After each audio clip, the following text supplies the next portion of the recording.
在今天节目当中呢，我们特别为大家邀请到是旧金山州立大学 Asian American Studies 的教授张华耀张教授来到我们节目当中，一块来欢迎他。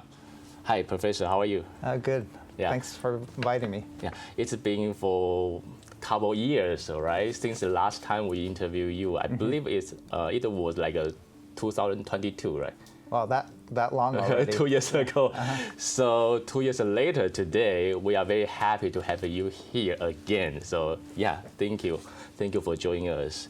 So before we talk about our topic, could you please share with us a little bit about what you have seen in terms of the hate and the discrimination across the country over these past years? Yeah, during the pandemic, we expected the racism to occur because people were still angry about COVID. We had a different presidency, and we thought that after the pandemic, things would settle down. But because I think our community is more aware of the racism and they're reporting more, the rates of racism that we're finding are similar. We have done several national surveys since this past last 2 years, and they all indicate that the rates of racism continue. About 1 out of 3 Asian Americans face slurs. 30% face hate incidents that are significant, and so that translates to 8 million cases of hate nationwide. It's still a commonplace experience for Asians. It's sort of a normalized experience now for Asians. Yeah. So a couple years ago, we saw many elderly Asians being attacked on the street. Unfortunately, sadly, yeah, we still see this problem today.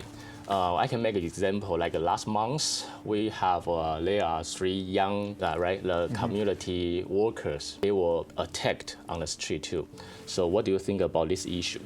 Yeah, it's terrible, and it happens to elders. It happens to young people. It happens to kids even, and that's what's troubling to me is that our vulnerable populations, our elders, our young people, our kids, are exposed to this type of hate, and it is really, you could see in that case how it still impacted them, right? Even though they're young men, they still felt shocked and bothered by it. So it is a difficult situation.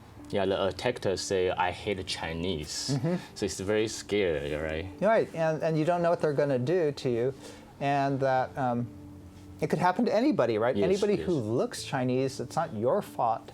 You didn't do anything wrong as an Asian person, but people have these ideas about you and then react to you in that way. Yeah. So in 2020, like during the pandemic, we believe the Asian hate was due to pandemic, COVID-19. But however, we still see this issue today. So what do you think are the main reason of this issue?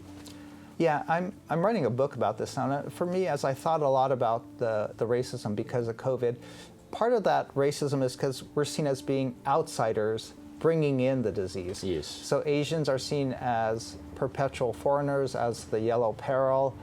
We're dangerous, and so because we're outsiders, we should be kept outside, excluded. And I think people treated us in that way, saying, you don't belong here, so we'll spit on you. You don't fit in here, so I'll push you. You look different or you speak differently, so I'll attack you. And so being seen as an outsider, I think, is the main source of our issue. During COVID, it is because we were seen as outside disease carriers. Currently, China is seen as America's greatest threat. All the surveys indicate, the polls say, people believe that China is America's greatest military threat, greatest economic competition. And so when politicians say China is the enemy, then the public believe Chinese people in the U.S. are the enemy too. And so I think there's a lot of racism because of that. Yeah, so this is kind of belong to the pandemic situation, but we know the Asian hate, this issue is been here, United States for a long time. It's kind of history issue too. So do you have any way to solve this problem or issue? Yeah, I think, again, if the issue is that we're seen as outsiders, that we don't belong, then what we need to do is change people's thinking, change the narrative. it's not an Asian problem. It's not, we shouldn't have to try to say, oh, we belong, we fit in, we're contributing. It's up to other people to develop a more respectful, welcoming attitude towards others. I see. So in the past years, have there been any stories about related to the Asian hate you can share with us?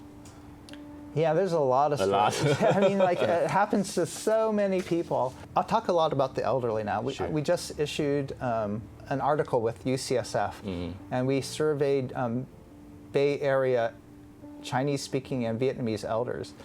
And when surveyed, the elders obviously said they were afraid of the violence and the racism against them, and so they isolated themselves, and they kept indoors. One really terrible incident I recall reading about at the reporting center was when an elderly couple were pushing a baby stroller. They were pushing their grandson, and then people just drove behind them and started yelling at the grandparents and a baby and swearing at them and, you know, yelling racial epithets. It's like, who just attacks an elderly couple with a baby who are just walking on the sidewalk in public streets? And that just galled me. It just really upset me how people are so rude to our elders, who we were, you know, the most respected members of our community. So that happened a lot to our elders, and as a result, a lot of our elders stayed indoors, right, to remain safe. But because elders remained indoors, over half of the elders that we surveyed reported loneliness. They reported isolation. A third reported anxiety and depression. So the racism, the anti-Asian hate, led to our elders being more anxious, more depressed, and more lonely. And that's clearly wrong, and that's something we need to do to protect our community. Yeah, really appreciate that you share this story with us. So let's take a break from here. OK， 好，让我们稍微休息一下，谢谢大家收看。